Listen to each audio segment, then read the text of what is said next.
ఈరోజు అధిష్టానము భారతీయ జనతా పార్టీ తెలంగాణ రాష్ట్రానికి అధ్యక్షుడిగా నన్ను నియమిస్తున్నదని చెప్పేసి ఇప్పుడే తెలుస్తూ ఉన్నది. ఇంకా అధికారికంగా అది ప్రకటించకపోయినా కొంతసేపట్లో అది అధికారికంగా ప్రకటిస్తారని చెప్పి కూడా చెప్తా ఉన్నారు. ఏది ఉన్నప్పుడు కూడా ఈరోజు అధిష్టానము అది రాష్ట్రంలో అయితే ఏంది, కేంద్రంలో అయితే నా మీద ఇంత పెద్ద బాధ్యత ఇవ్వటము, నా మీద నమ్మకం పెట్టుకొని నాకు ఈ బాధ్యతని నాకు ఇవ్వటంలో నేను హర్షంగా భావిస్తూ ఒక బాధ్యతగా కూడా భావిస్తూ ఉన్నాను.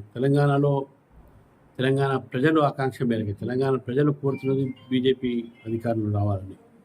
కాబట్టి బీజేపీ అధికారాల్లో ఏ విధంగా రావాలి, ఆ దిశలో అందరం కలిసి ఐక్యత్వంతో పనిచేసి ఆ దిశలో పనిచేయాలని చెప్పేసి కూడా అటువంటి వాతావరణం నిర్మాణం చేసేటటువంటి ప్రయత్నం నేను చేస్తాను.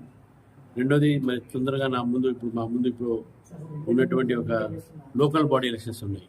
మరి దానిలో కూడా మంచి ఫలితాలు రావాలని చెప్పేసి పెద్ద ఎత్తున గెలుపు బీజేపీ ఉండాలని చెప్పేసి కూడా భావిస్తూ మరి అధిష్టానం ఈ యొక్క అవకాశం నాకు ఇచ్చినప్పటికీ నేను ఇచ్చిన వేళ తప్పకుండా నా బాధ్యతతో నేను దాన్ని నిర్వహిస్తానని చెప్పేసి కూడా తెలియజేస్తాను.